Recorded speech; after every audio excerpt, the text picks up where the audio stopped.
All right. Have your way.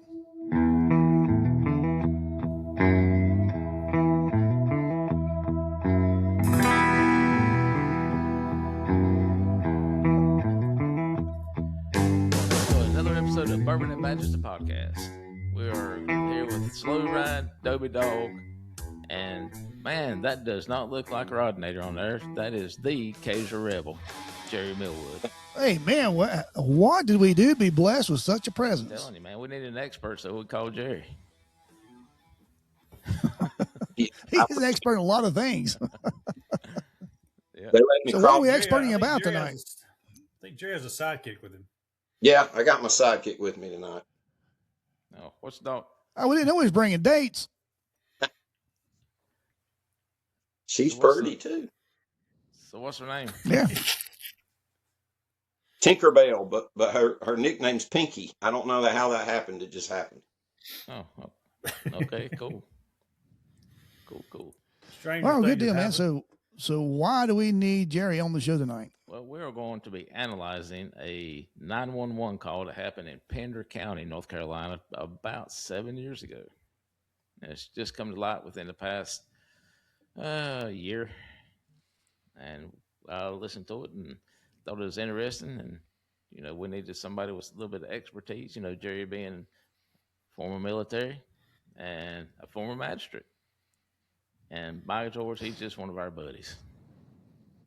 Yeah, Jerry, you got a couple channels you run as well too, man. Give our listeners and our viewers a background on you, please, and also plug your channel. Okay.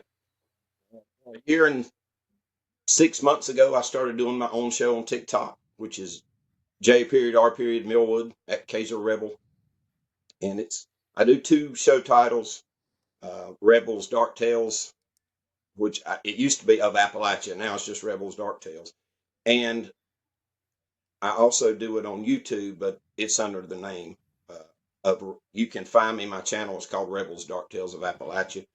We also do a show twice a week. The NCI team, North Carolina Investigates. We do a live show on Tuesdays and Thursdays at 7. And I'm also affiliated with Sasquatch Recon, which has an excellent YouTube channel as well. You can just stick that into any of this into the search engine, North Carolina Investigates, Rebels Dark Tales, or Sasquatch Recon. It'll pop up. They're all of them are doing pretty good considering we kind of just started them. And you need me to tell a little bit of background, I suppose. I locked up like a deer. Yeah, let's just. I'm starstruck. I'm just starstruck. That's all it is. I thought you wasn't drinking because it sounds like you're drinking. First, we had an actual visual encounter of by all parameters of definition, a Sasquatch type creature. August of 2017, we turned onto our dead end road, and there on the left, beside a cornfield, stood this humongous, thick, tall, hair covered creature, and no neck. I still got the flash picture in my head, and seeing how broad shouldered it was, and how big the thighs were, and it was very tall. It walked back into the corn. You could see it over the corn. It wasn't but it's only been a couple years at the most that I've talked about it publicly and identified me and my wife as the ones that seen it. I would describe it as though somebody else saw it. But finally, I was kind of forced into the public view when Fox did a documentary, and they said they would disguise my voice and silhouette me. And when the documentary aired, they silhouetted me, but they didn't disguise my voice. And everybody in Kaiser, 3 counties that come to Mountain View Groceries, knew it was me. And so people started coming to tell me about their stories. And I started collecting their stories and interviewing people. And not this past November, but the previous November, I joined NCI and started the NCI show. And since then, I've gone to conferences and many different locations, going out in the woods investigating, and met so many people. got to interview, and I've interviewed so many more people since I started my show. So I've built up this base of knowledge just mainly by experience and by a lot of reading. And so here I sit. The guys, Sasquatch Recon guys, has helped me a lot. And the fellas on North Carolina Investigates team also helped me a lot, because before that I was, it was just me, and I was reading books. But these folks has taught me a lot, and I feel like I've learned a massive amount, not just on Bigfoot, because that used to be my only interest. But when you sit and talk with people that you know, and you look them in the eyes, and you start hearing their experiences of different cryptids or different creatures or ghosts or witches or whatever, black-eyed children, it makes you start wanting to at minimum explore it to see what there is to it. And the guy that's on, one of the guys that's on NCI, he's on NCI with me, and he's come to my place several times, and we've investigated out in the woods. We investigated some deer kill areas out in the woods where we had high concentrations of deer kills that had broken necks and crushed ribs and snapped off limbs. But he's written a number of books, so he's covered everything, all the cryptid creatures and the supernatural paranormal types. And I ordered his 3 books, and that's like, after you read his books, that's like you've got a 4-year degree in weirdology, because Oh, wow. he really does good in defining these things and helping you understand the historical background and the background of witnesses and all of that. So here I am with my favorite people once again. Y'all was the first ones. Yeah, man. Yeah, welcome back. You were my first podcast. Yeah, Jerry's been on several times. You can go back and find those in our archives. So yeah, well, welcome aboard, brother. Welcome back. Thank you. Welcome back. So we're gonna discuss our drinking habit here for a second, and then dive into this. And I'll start out with my Four Roses small batch select. Still nursing it, about my 3rd week. Oh, nice. I got the good old benchmark. Can't beat the regular old benchmark. Good. I've got the Four Roses single barrel.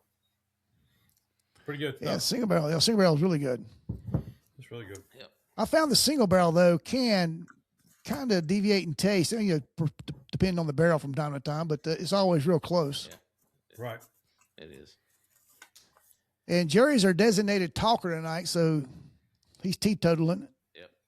Yeah, I have Sam's Purified Oh, nice. water. I think that's what I got. I do have a water back myself. Yeah, so do I. All right, guys. All right, I got the video pulled up. I think I've got it prompted. I think I can make it happen. All right. Now, Hound Dog, do you need to set this video up first, or are we just going to dive into it? The video, like I said earlier, come to light after about 7 years in Pender County, North Carolina, which is about 1 county up from where I'm at here at Brunswick County here on the coast. It's kind of in between me, or where I'm at in Calabash, and Wilmington, North Carolina. I guess I had no idea that was that close. I didn't know it was that close either. And I knew it was down that way, but I didn't know it was that close. I had planned on going up to check this location out before today, but life happens. I didn't get a chance to do it. So maybe one of these days I'll go and check it out, then report back, see how it is. But this call came in through 911, and there's been, since it came to light about a year ago, there's been several documentaries on it. One show that's on YouTube, which is called Carolina Case Files. I believe the guy that hosts that is a retired law enforcement and military guy, and he does a really bang up job on investigating anything that he goes out to set foot to investigate on. So he's done, I think, 3 episodes. I think there's 3 of this one 911 call. So what we want to do is bring it to everybody's attention, let you listen to it, and let you figure it out for yourself. We're not going to sway you. Yeah, and then like I said, we got our resident expert with us to help explain things, walk us through things, and share some things with us. All right, I'm going to go ahead and prompt this to get this popped up, and this is the actual 911 call where they call into the emergency center. So I can make this magic happen. Fingers crossed. Yeah.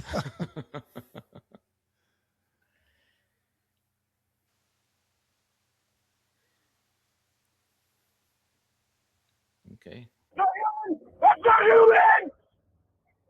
Sir, are you okay, sir?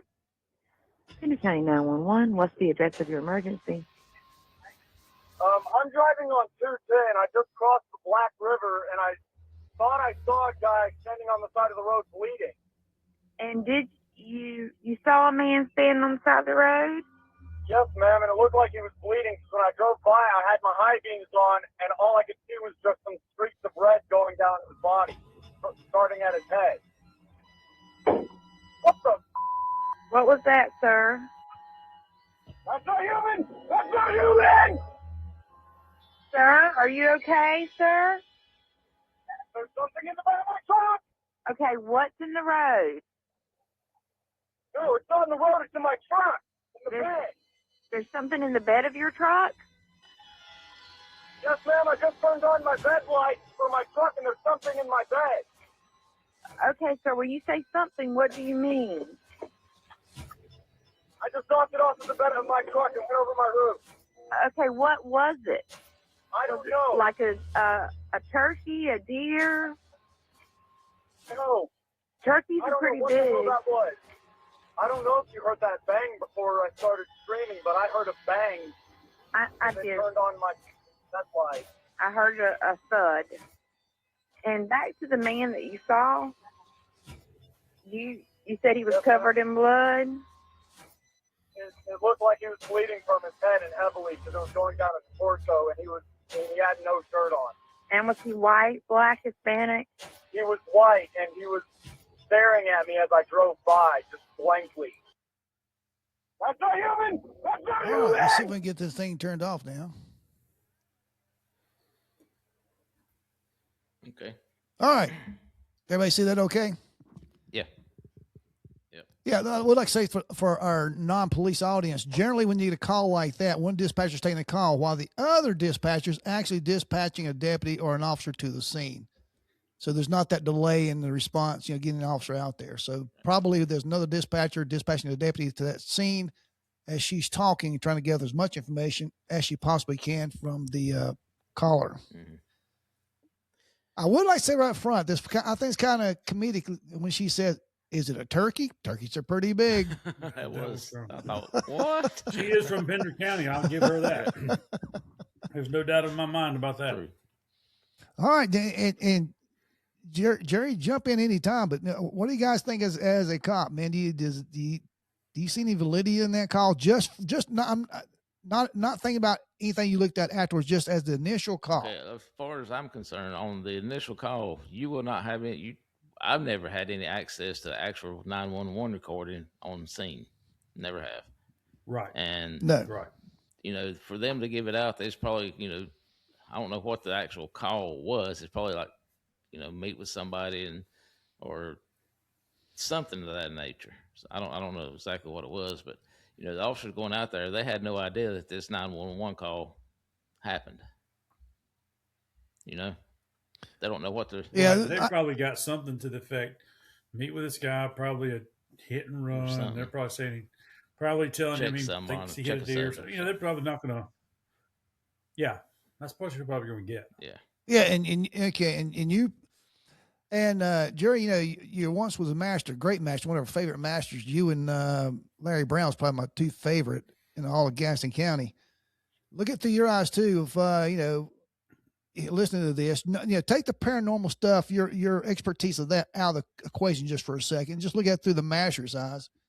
Yeah, I pull up and I hear this story, man. First thing I'm gonna probably doing is looking to see if there are any liquor bottles, beer cans inside the cab. Yeah, because it's kind of far out there, and I'm sure there's probably some damage to the truck. He's going to start showing you as well. Mm-hmm. So I don't know. Yeah, my first thoughts would be Schedule 1 hallucinogenic drugs. Yeah. Yeah. Very true. Cool. Yeah, that's kind of out there, man. I'm just not saying it's not real, not saying that he staged anything. I'm just saying it's just looking on the outside in, the first few minutes on the scene. Yep. But Hound Dog, talking in our pre-podcast meeting, you kind of like said, you could see, not see, but you could hear the duress in his voice, right. that, things that, he went on, he started out, I think he called 911 because he saw some dude standing on the side of the road with what looked to be blood running down his face and torso. That's what it sounded like to me at first. Then after he's going down the road and you hear a distinct thud, like, a distinct thud. And that's when he said, "That's not human." Yeah, you're right. It was I thought it wasn't a metallic clink. It wasn't like a rock hitting the bed. Right. It was certainly something heavy. I think something landed on it. Yeah, I agree with that. Yeah, but to me, I mean, just the tone of his voice. I think if he was making this up, that it would not have been anywhere near as believable as it was of him just reacting off the cuff, so to speak. Yeah, and the thing too is, now on the scene you're not going to have access to that 911.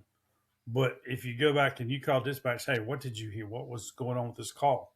Mm-hmm. If you're listening to the call and you hear his reaction, you hear the thud, then you hear his reaction, it makes sense that something heavy hit that truck at just that's what. Well, I tell you, and he's probably still pumped once you get there. He's probably still wide-eyed and shaking and watching over his shoulder, and because the timing of the thud from the truck to his reaction, he's like, "What the fuck?"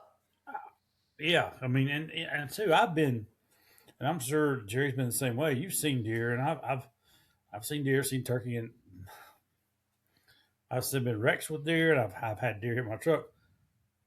Deer and turkey not going to just land in the bed of your truck, hit you from the top. You're going to run into them front. Usually you're not going to just land them, generally speaking. Yeah, the timing of it is just odd. Mm-hmm. It just kind of adds up to what he's saying. Yeah. So collectively, we think something actually did happen. Something happened. Oh yeah, I don't know that one. So the guy's not staging it, and. So, I'd also probably ask him, is he an influencer, a YouTuber? Is he setting something up? These guys do go like to mall and smack somebody, just see what the response is.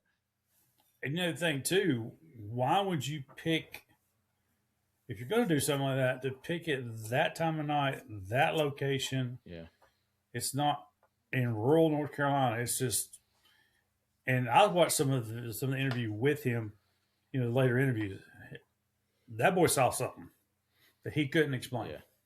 Well, kudos to him for not stopping either time. He seen somebody bloody on the side of the road, and he just kept going, called in like he should, not stop. Right.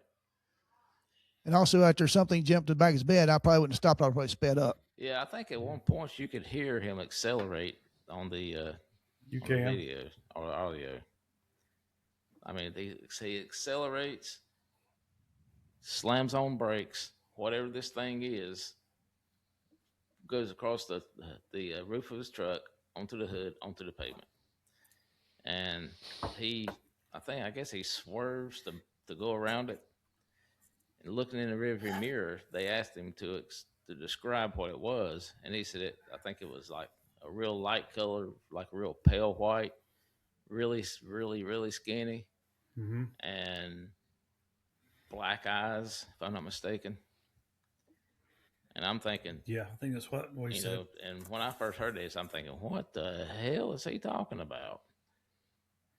Because I have no earthly idea of anything that could be like that until I might have spoke with my good old friend, Occasional Rebel, there about this.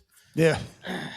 And Jerry, what do you think that could have been? That pale, skinny, no-eyed son of a gun was, or could have. What's your opinion on that? Yeah, on the whole thing, actually, from start to finish. Let me say, I do agree with y'all. You can hear the duress in his voice. You could hear his pitch rise, and it just sounded realistic to me. Then you've got the sounds in the background. And I saw this guy, like y'all did. I saw him interviewed by the fellow that does Carolina Case Files. And the guy interviewed good. And I mean, as authentic. I don't mean that he was good at what he was doing. It just seemed like a righteous interview to me, and that the guy was telling the truth. Now, when you start talking about these supernatural beings, and that's what it is, it's a supernatural being. And there's going to be a lot of people saying it was this or that or the other thing. The two that come to mind is what they call a rake, which to me is nothing more than a demon taking this horrifying looking form. It's sort of a shapeshifter, almost a type of a skinwalker creature, which is also, that's just a demon. And as a preacher, I believe that demons definitely exist. I've seen evidence of it. And it boils down to this thing that some people will call a rake or a pale crawler being demonic and taking on a physical form. But they terrify people. And the witnesses that I've read about and the few witnesses that I've actually talked with, they all share the common thread of being absolutely terrified. You talk to a Sasquatch witness or whatever kind of cryptid witness, they're not always just terrified. Maybe they were a little afraid, but they wasn't screaming over the telephone or anything like that. There've certainly been a lot of 911 calls made about Sasquatch type creatures. But the point of this being, this thing, is to terrify people for whatever its reasons are. And I do believe that they exist, and demons can take many forms, and this is maybe the most terrifying form that people have reported seeing over time. And I will say this too, Jerry. Before Reggie said he thought it was a rake, and before I looked up the terminology rake, and watching the guy, seeing his reaction, seeing his second interview, I'm a firm believer, and I'm with you on this. And I watched one of your podcasts, and one of your with the guy from Michigan. What's his name? Yeah. One of the guys that's with you, and I'm a firm believer. There is good and bad, good and evil. There's angels, there's demons. I have no doubt in my mind that they exist, and I have no doubt in my mind that demons are trapped here to do what they want to do and do their bidding and do the devil's bidding, and they are a real thing. And I think it's very possible that they can take forms of whatever, and they're trapped here until everything's done. Now, I think it's very possible that's what they can be. And being in that near that environment of the Conjuring House or the Revolutionary Battlefield is very realistic that that could be what it was. I have no doubt in my mind. And I don't mean to be kind of just put a point and kind of cut and dry, but I have no doubt in my mind that's what it was. You do see reports coming from people who were in certain areas, and these certain areas have some kind of a history or at minimum a reputation of having some type of really terrible history, violence, lunatic asylums. As a matter of fact, I'll tell you, I have to be careful here what I say because I'm bound. Come August when the movie comes out. But for now, let me just say that I was at a place, and my team wasn't at that spot, but part of the folks with our conglomeration of teams actually had an encounter with one of these things. And I can say they're terrified without violating my promise of privacy. But I got to talk with these people that night and then the next day. And since then, I've been on podcasts with them, and I've heard them talk about their encounter. And, it stays the same. But there was the terror, absolute terror, causing people flee from it. But you've got places like down east. Listen, eastern North Carolina. When I sent out the call, hey, I want to do share some encounters y'all have had down in eastern North Carolina. There's some scary places down there. And Reggie probably knows this better than me. But that site, the Black River area, that's a paranormal people call a paranormal hotspot to begin with. You've got places like Land Between the Lakes. There's even been a report in the South Mountains area where I live. And I did indeed film something one night on video. I think I sent it to everybody. It was last year. And so I've had, since then, I have circulated through the community of investigators, and people are split between what it is. It was about 8.5 foot tall. And we verified that with the forensic recreation of the video. And it was white or gray. It was at night, so it was hard to tell. So, and some people in the field says it was a rake. Other people says no, it was an old Bigfoot. But I don't know what I filmed. I just know I filmed something, and it was really tall, but it was lanky. So I remember the South Mountains has this reputation because of the Cherokee and Catawba fighting so fiercely in that area for so many years of being another paranormal hotspot. So, because my mother was originally from down eastern North Carolina, near Bragg, a place called Alcherville, North Carolina. And I remember growing up, her talking about there's several paranormal legends down there. One was about a light on the railroad tracks of a child, and then there was one that was about the devil's stomping ground that grass never grows on it. And I remember her talking about that one with the light. She claims that when she was a kid, they've seen it, a light going up and down the railroad tracks. And so that is evidently. And if you think about when you have something of violence like that, a battleground, because they say Gettysburg's the same way. They say Charleston is a hot spot. But when you have those, I mean, we can get deep into either the paranormal or the religious side, whatever you want to get into. But when there's that volume of people killed, your soul goes somewhere. And there's probably a lot of them that went to different places. And I think that's why you have a place like that. You can have such a high volume of it, because there's some people who, just lack of a better way, didn't go to heaven. I mean, I hate to say that, but I think that's where some of those rakes and some of those spawn off from, because you've had so much death and turmoil in the area, and then just so much spiritual unrest because of people who died. So you guys are equating it to death as opposed to something just spawning from abnormality or something.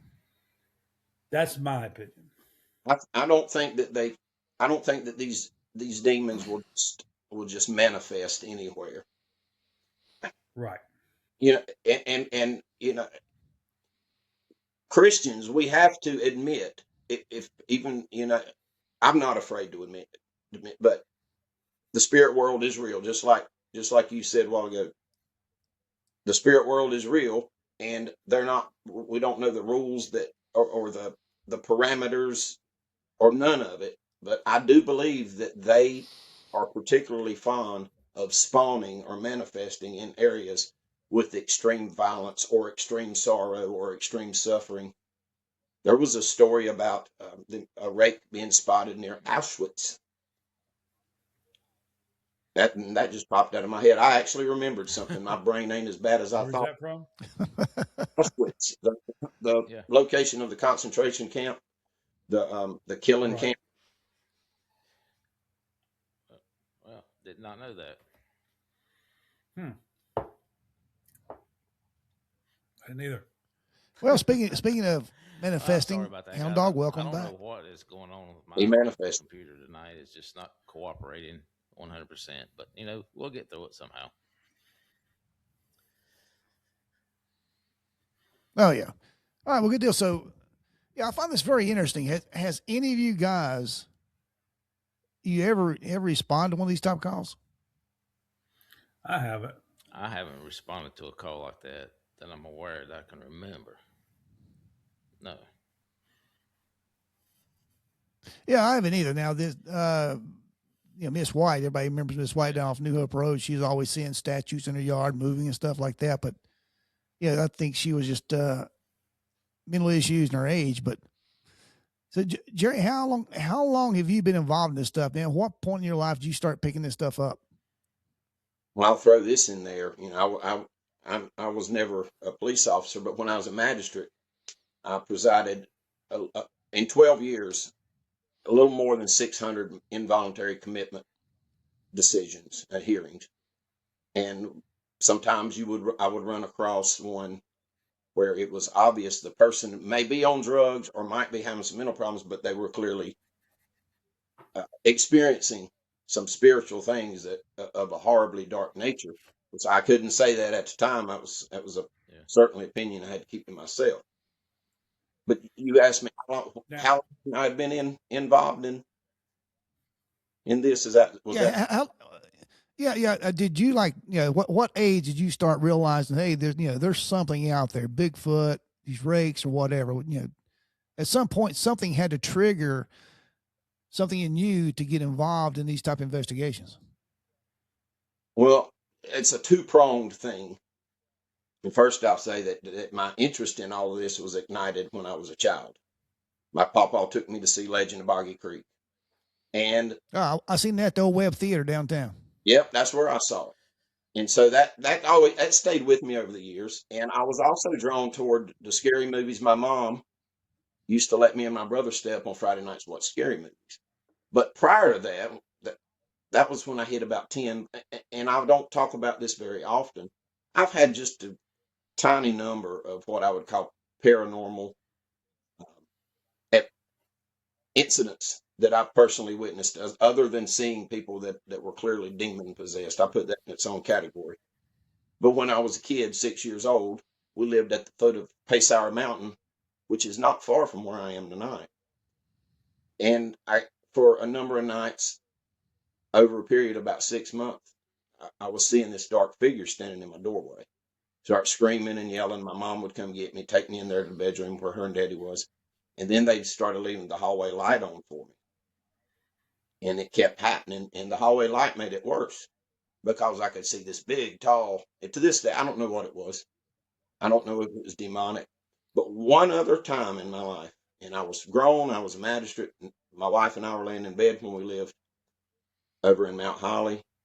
And I saw this shadow thing at the foot of my bed. I took that and I put it in a box that I didn't want to talk about with anybody, because you never want to be called crazy or anything. I don't care now what I say in the public eye. But anyway, that's held my interest. But never in a zillion years did I think that later in life, in 2017, that I would get to see an unexplained creature. And since then, I've been able to see the evidence of the more paranormal stuff. You've got your audio recordings. We went to a place in Silva, North Carolina, near Western Carolina University. My team spoke there at Western Carolina here the other week.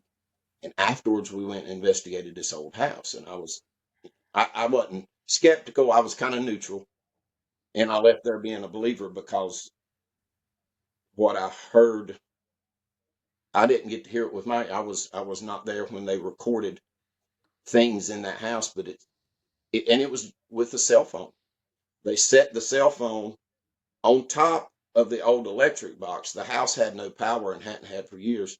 And it was recording these deep voices that are absolutely terrifying. And I don't like hearing that kind of stuff. But it was in steps. I was a fan of the genres up until 2017, and then boom, when I saw something with my own eyes, with a very much more credible witness than me, my wife, who was a police officer, as y'all know, that's when I got head first into it, because I wanted to know what I saw that night. I knew the lore of Bigfoot. I knew a little bit about the history of the South Mountains, but I saw this with my own eyes. And so I'm going to say I've been involved in this hardcore since August of 2017. And then in the last couple of years, as I've gotten in the community of investigators and researchers from all over the world, it's just made me, in my mind, I certainly questioned things and looked at things with skepticism. And when I heard this 911 call, I was very skeptical, but when I saw his interview, the skepticism backed way off, and I believe the guy had an experience that he couldn't explain, and I believe he believed 100% in what he described, and I believe he saw a supernatural entity. And to have heard this, this type of thing being independently corroborated by witnesses who are not dialed into the paranormal network or who don't have social media accounts, who, by account, they're just anonymous citizens. And all of these accounts just mesh. When you're in court and you got 5 witnesses that corroborate the same thing independently of one another, you've got a pretty strong piece of evidence. So that's true. Now, I was backpedaling a little bit. I never had a call where I went to where that was this type of call from the onset. It wasn't like the 911 call. But I don't know if you were still working yet there slow or not. I don't know if you were there. This was around 2014, maybe 2013. So we get a call on Little Avenue, and lady calls in and says, my husband, my ex-husband, strange husband, I can't remember exactly, has killed his roommate. I normally think he's crazy, full of shit, but for some reason, I don't know, it just seems different. We go down there, we knock on the door, do what's called a knock and talk, which you knock on the door, try to come and talk to you, see if you can make your way into the house. Yeah, consent search. Consent search. So, and it's right there in Little, right there before you get to RO's. So, we get there, the guy lets us in, and just seemed off. He seemed just kind of off, like something wasn't right. And we started talking to him about his roommate. And the apartment, there was a little duplex, there were little bitty apartments down there, reeked of Clorox, just reeked of Clorox. And there was a hammer, claw hammer on the sink. It was wet, it had been washed off. And he had his washing machine running. The lid was raised on the washing machine. And I don't know if y'all remember Jason Gill, but he was pretty smart about it. He said, hey, can I stop this so I can hear you talk? I can't hear you talk. The lid was open, and it looked as what it appeared to be just muddy water. So they asked him, I said, have you seen your roommate? He's gone to a friend's house in Kings Mountain. His roommate lived in a wheelchair. Was in a wheelchair, paralyzed. So we sit there and talk to him for a minute, just kind of trying to bullshit with him. He says, and somebody said, well, can we just look around, make sure he's not here, make sure he's safe, and just make sure he's here, not here. Sure, go ahead, look around. And Aaron Fulton goes through one of the rooms, and he sees two. Now, these guys you name, and there are police officers there with you. They're all police officers on the same shift. So we're all working together that shift. So we get consent to search. So Aaron goes into another room, and he sees 2 large trash bags. He puts his hand on the bag. He says, Sarge, come here. I said, what you got? Put your hand right here. I was like, oh, shit. One bag you can feel his back, one you can feel his head. So, and somebody else looked at him and said, where'd you say your roommate went? He said, you know where he's at. Ah, shit. Shut up. Everything. No more questions. D-Tex calls in. He confesses within 10 minutes. So they get him over to the jail, and they read him his warrants. He gets charged first-degree murder, blah, blah, blah. He also, what he had done, he got mad at his roommate over eating the last corn dog and calling him fat. So he beat him in the head about 6 or 7 times with the head of the hammer and the claw of the hammer. Then dismembered him, cut head, legs, all of it. It was torso, legs, and head in the body and arms. He said, he told me, I was going to throw it out, but I didn't have time. So he's in the jail. They've read his warrants to him.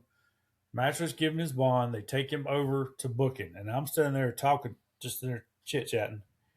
He looks at me and says, Sarge, he also had a charge for stealing a credit card, which was his estranged wife's credit card.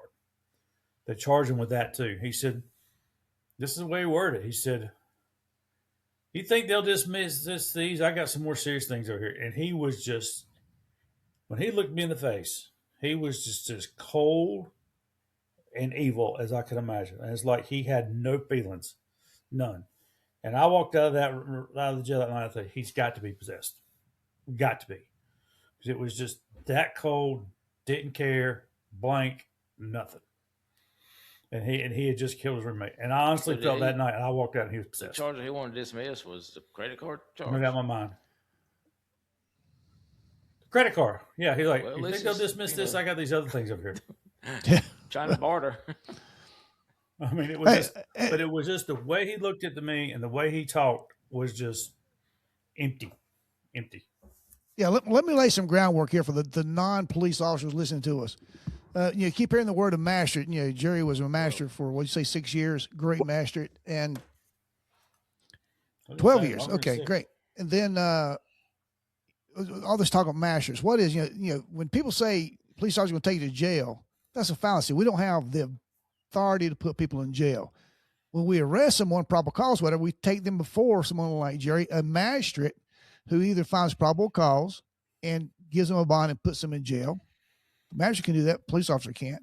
Or he finds no probable cause. We have to set the guy free. But yeah, we take them before magistrate. Magistrate is the judge. It's the next line as far as probable cause, not probable cause, and what kind of bond the guy gets. And that's what we mean by magistrate. But that is the one time one person I dealt with that I walked away from and thought, he's possessed. Yeah, I remember the call. Yeah, I retired in 2015. I remember that call. I wasn't working that call, but I remember it. So what's when I did my disappearing, I talked about all that other stuff that we talked about in the pre-podcast meeting about the Conjuring House and all that stuff, right? Did okay, all right, cool. That's all. Yeah, just what we started into it. Yeah. Well, I would hope so. Well, we talked about you a lot too, so but. We are. Right. We talking about you and Rod. Yeah. We are missing Rod. Yeah, Jerry, I do have a question for you. Did you experience something and you go out and start finding these things? Or do you think that there's something about you that these things find you? There are people in the field, researchers, investigators, that believe that there are certain people that they're drawn to. And I don't know. I don't know where I stand on that. I think that everything that I've learned, if they don't want to be seen, you're not going to see them. If they want to be seen, you'll see them. Now, I had, up until that point, that was, 8 years ago, and I had never seen any type of cryptid and just those two limited supernatural encounters. So I would think that if they were drawn to me as a person all the time, the massive amount of time I've spent in the wilderness, especially of North Carolina and other states, other countries, that I would have seen something before them. But some people swear by that and say, no, they are drawn. I do believe from a paranormal standpoint that ghosts, spirits, which I believe are just demons taking on different forms. I think that they themselves to certain people and will show themselves to these certain people often, whether you have a gift or a curse or whatever the reason is. Well, it's kind of scary. So you're saying they may be there all alone. It's just that they don't want to bother with certain people, or. Yeah, I don't know. This is my thing, and kind of goes along with what Slow just asked. They live, if you look at things like that, they're spiritual beings, but they exist in our physical world. Does that sound correct to you, Jerry? Yeah, that's definitely true. Yeah, 100%. Their method of travel is nothing like we know. That makes sense. Well, it sounded like that one needed to pick up truck. Yeah, but I mean, they can just he need an Uber around wherever. In my opinion, they can just bounce around wherever they want to go, and there's certain things that they are probably attracted to So yeah, they can be wherever and just not manifest themselves. Does that sound anywhere near accurate to you, Jerry? Quantum physics and quantum mechanics, hardcore science, has already said yes, there is definitely other dimensions or these wormholes or parallels in time or whatever we want to call them. Now, quantum physicists and ones that concentrate on the mechanics end of it, they don't come out and say, well, beings can travel between, but these different dimensions, these different realms, science says it's possible for them to exist. And how a spiritual being or even a creature, a cryptid creature, a Bigfoot or whatever kind of cryptid, they may be able to travel in ways that we don't understand yet, because there's many people that's reported tracks that ended and were and stopped. From we know with ghosts or spirits or demons, they just suddenly manifest. Boom, they're there, or they go into a person. And I don't think we can the short answer is this: I don't think we can wrap our mind around how they're able to travel or get from point A to point B. I just don't think we can wrap our mind around it. With being we're physical creatures that is physical, but we have a spirit, but still yet we're limited by the fact that we're encased in this in flesh, and we can't.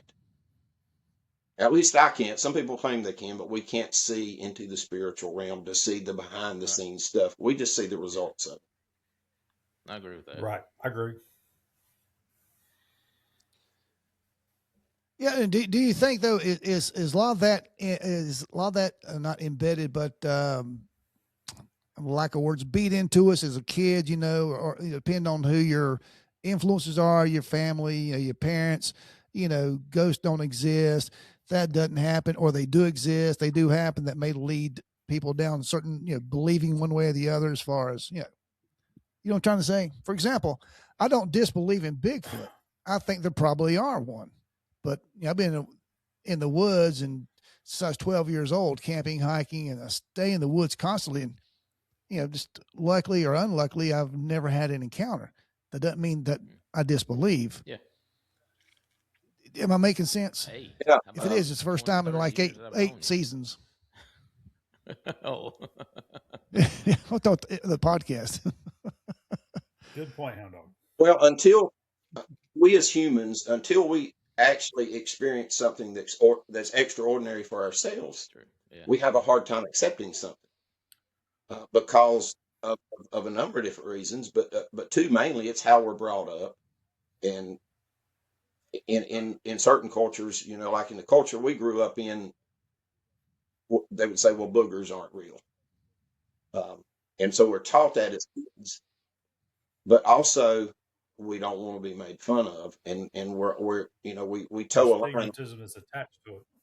Said, well, I'm going to catch criticism, but it's excusable, because until you see something, especially as police officers, until you see something with your own eyes, to include getting to see evidence, not just that's taken from the field and shown to you, but you get to see evidence out in the field.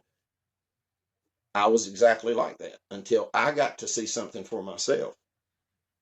And I wish everybody could have some kind of experience like that, because when you experience something like this, that most of the population of the planet says don't exist, but you experience something, you want other people to see what you saw, because and that's natural. That's human nature. We want it to be validated. Yeah. Right. But you got to be skeptical. You've got to maintain that level of skepticism on everything. True. Yeah, I agree with that. I agree with that completely. But I do think that on certain things, not all things. If I'm with, Case of Rebel Jerry out in the middle of the woods, and no, not going to use you. Who's that one guy that's out west that every time he believes he lives with Bigfoot in the woods, and every time every time he's out there, he sees Bigfoot, he hears Bigfoot, he knows Bigfoot, and he had a lot. He's had his own program for a while, his own Survivor Man. Matt Moneymaker. Yeah, what's his name? Matt something? What's his last name? Moneymaker. His real name Moneymaker. Moneymaker is you just make fun of him because you think he's okay. But everything, watching his programs, everything out there, a twig breaks, the wind blows, everything's Bigfoot. Which I think that leads against his credibility.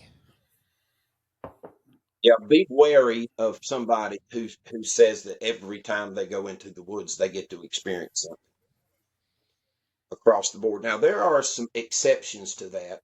There's a couple of people or families that live way out and who came forward at some point and said, yeah, we had a lot of contact with, well, in this case, they said we had a lot of contact with these Sasquatch creatures because they lived in the middle of nowhere, but not every day. They just got to experience a lot. But you got these dudes, and I won't call names. It's a stereotype in the field that I'm in now. It's the people that they go out in the woods. Every time they go, they see something, or they find a footprint, or they hear something. And you're right. Every twig that snaps, every tree that falls funny. Oh, that's a structure. Oh, did you hear that? That was a wood knock. Or that's who you've got to be wary of. That's the Matt Moneymaker guy. And oh yeah, I've seen him. Yeah, he used to be on that show. Research. Yeah, where they had several people, something like that. Where they had several people finding Bigfoot or something. Yeah, I know we're kind of get away from the 911 call, this rate thing, but the one we got Jerry here, I'd like to pick his brain. Jerry, do you guys in the investigative field? Do y'all communicate with each other? For example, what I'm trying to say is you have your team on one side of South Mountains, and Reggie and Dopey Dog and I, after talking to you, we're gonna take our bottle of whiskey and we're going in the woods and we're gonna spend a night and find Bigfoot. And you hear us on one side of the mountain, you know what I'm saying? And you're on the other side of the mountain, you're tree knocking. We think you're Bigfoot, so we start tree knocking. Do you automatically think, okay, 100% that's Bigfoot, or is that just Dopey Dog being drunk? You know what I'm saying? Do y'all communicate to where you're not in the same area but not together? Oh yeah, absolutely. Anytime we go out, generally speaking, we don't break up and separate from one another. If we do, it's a short distance, and we carry radio communications. We like to get everything on recording. We're talking here in this case, we're talking about audio sounds, tree knocks, vocalizations. The reason we like to get them on digitally recorded is because you can take and stick that sucker in your computer, and you can analyze on the spectrum analyzer. And now, at this point in time, in all this, I can hear a whoop, for example. I can hear a whoop and tell the difference between a whoop that a human couldn't make and a whoop that was clearly made by a human. The tree knocks, it's hard to distinguish with that, but even there, a lot of times the tree knock will be too clear, too pretty, too crisp. It's where somebody's took a baseball bat and hit a tree, that makes one sound. But if I take a branch off of break a branch off of a red oak and use that, it makes a totally different sound. So it's possible you could hear other groups that might be researching in an area making vocalizations or tree knocks. That's very, very possible, and it's happened, and it's made some people chase some fake rabbits.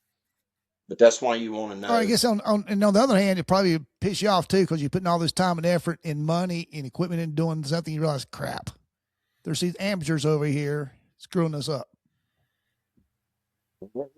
Communication between most of the groups, my two groups, and other groups that we work with. You've got the groups that, that want to be, they don't want anything to do with anybody else, and they're better than everybody else, and they don't want to communicate with anybody. But when we're out in a place, we'll take the land between the lakes, for example. That was an easy place because we were working with insiders to know that we were the only groups in those areas. And that's 70,000 acres. South Mountains is 100,000 acres. So the chances of you accidentally stumbling upon some other totally separate group from you is fairly remote because these areas are so remote. But it's a danger you've got to guard against.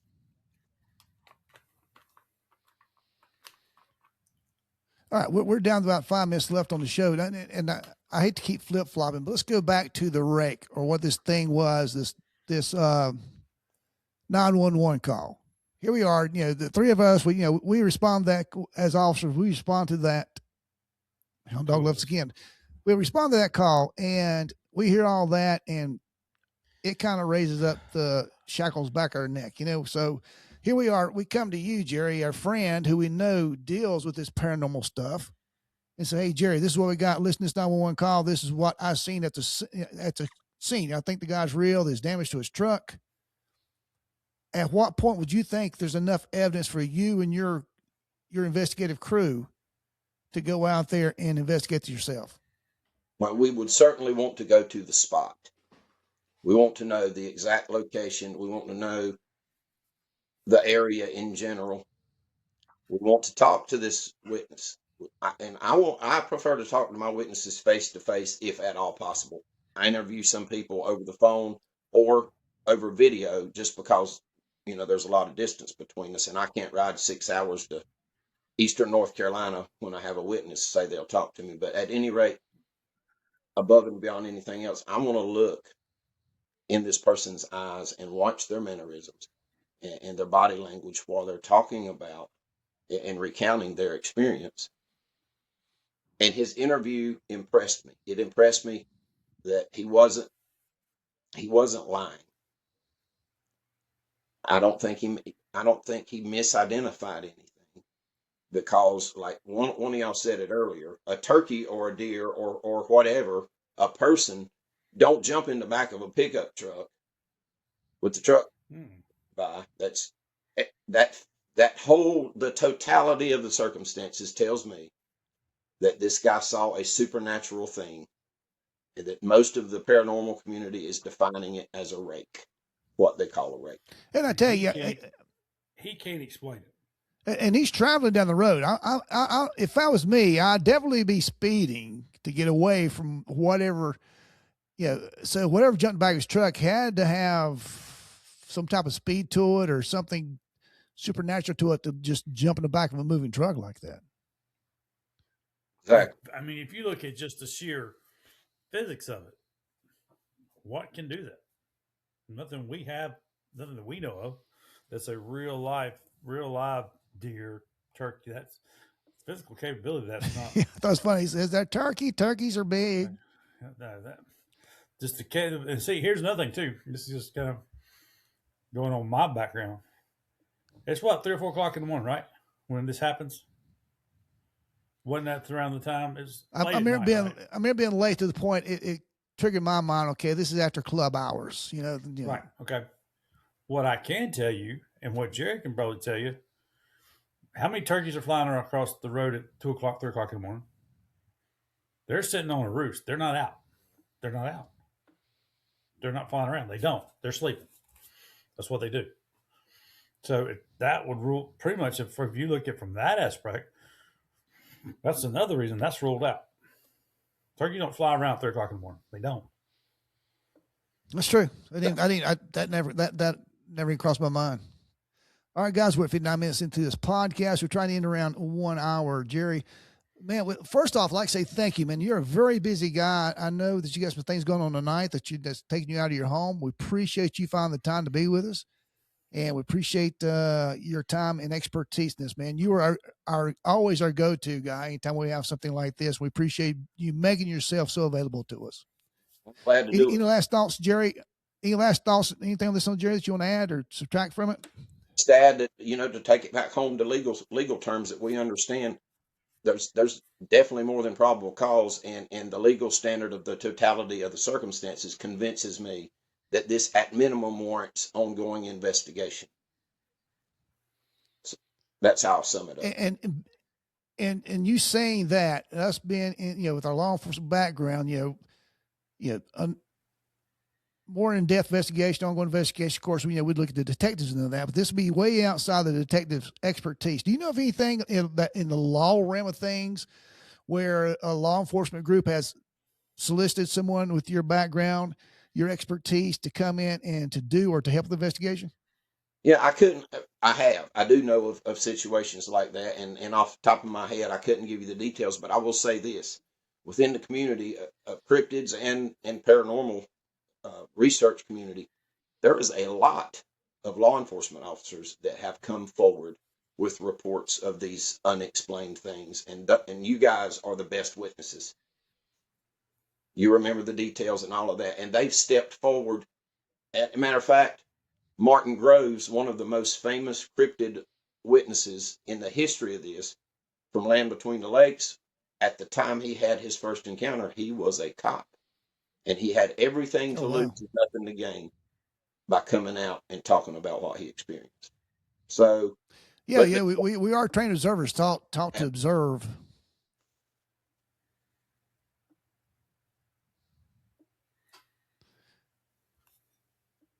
All right, guys.